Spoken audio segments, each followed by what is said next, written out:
L'écriture du nouveau schéma directeur immobilier des lycées, charpenté, rigoureuse et précise.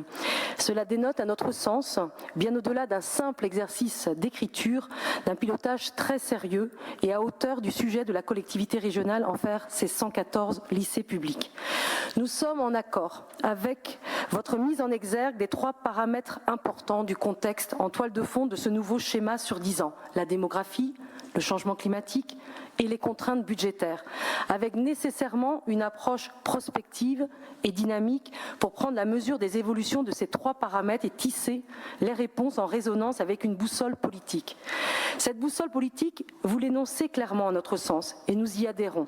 Favoriser un espace d'enseignement de qualité pour les jeunes et la communauté éducative, et un espace de travail de qualité pour les agents de la région, alors que 40% du parc des lycées nécessite une maintenance corrective importante ou un renouvellement. Veiller à un maillage territorial de l'offre de formation sur tout le territoire breton et rechercher l'efficience et la sobriété des bâtis.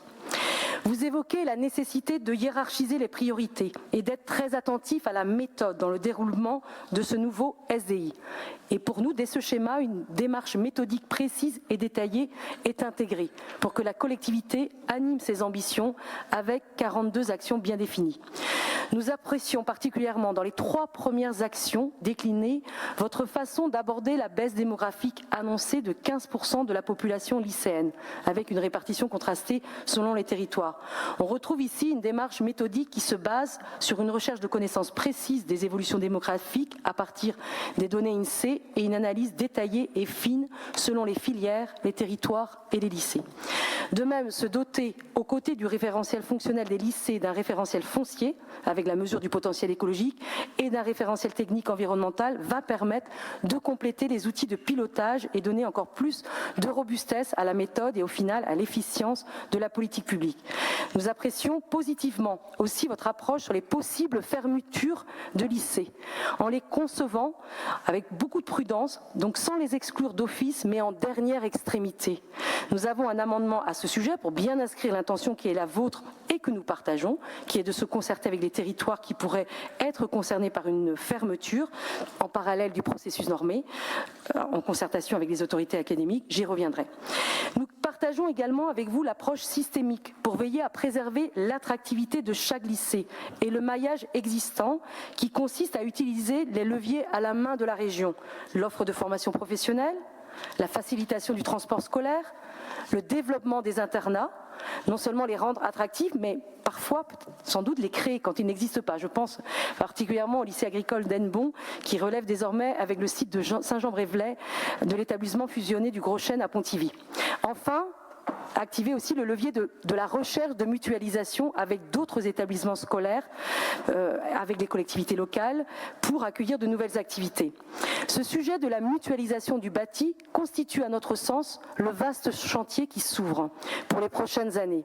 Il va nécessiter la finalisation du diagnostic bâti que la région a repris depuis le transfert de compétences lycées de l'État vers la région, la mise en perspective bâtimentaire et un intense travail d'animation et de dialogue territorial pour dessiner des solutions locales, diverses, mixtes, d'occupation des bâtiments à leur optimum. Si la collectivité régionale va avoir des résultats probants, il nous semble qu'elle va devoir adapter ses services pour dessiner les modalités opérationnelles de mutualisation dans les territoires. Il y aura probablement à s'appuyer sur de l'ingénierie, de médiation, de facilitation, mais aussi d'expertise juridique avec l'élaboration et le suivi de conventions multipartites de location ou de mise à disposition des locaux. Mais plus que tout, pour le groupe Breizh-Aglaise, il nous semble incontournable, pour avoir ces résultats probants pour la mutualisation, que la région Bretagne, dans une perspective d'autonomie, obtienne dans les prochaines années que les gestionnaires de lycées soient des fonctionnaires territoriaux de sa collectivité. Comme pour la restauration scolaire, l'ambition de la collectivité, ici en matière de mutualisation, rencontrera vite des limites si elle ne peut pas s'appuyer directement sur le chargé de la gestion matérielle, financière et administrative en lien avec les collectivités. Comment comprendre en effet qu'il faille demander le feu vert du rectorat pour mobiliser un plateau technique de lycée pour un autre usage que la formation initiale? Nous pensons que dès lors qu'un membre de l'équipe de direction du lycée est un agent de la région Bretagne, il n'y aura plus à procéder de la sorte pour l'usage de machines achetées par la région et qu'elle souhaite mobiliser pour sa compétence connexe de formation des demandeurs d'emploi. Un mot avant de conclure sur le soutien à l'investissement des établissements privés, en rappelant au préalable notre volonté d'un statut public régional, reconnaissant la pédagogie immersive au réseau d'Iwan.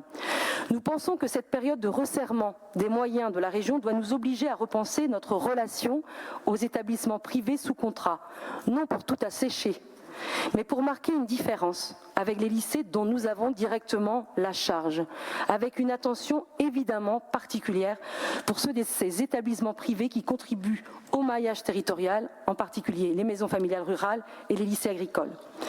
En guise de conclusion, parce que quand c'est positif, il faut le dire, nous saluons vraiment votre travail et le travail des services. Il était pertinent de disposer d'une équipe projet pour ce schéma, tant il fallait combiner des compétences à la fois éducatives et évidemment de gestion immobilière des bâtiments. Ceux qui ont tenu la plume de l'élaboration du schéma et qui appuient au quotidien ce travail ambitieux font honneur à la collectivité régionale dans sa politique envers les lycées.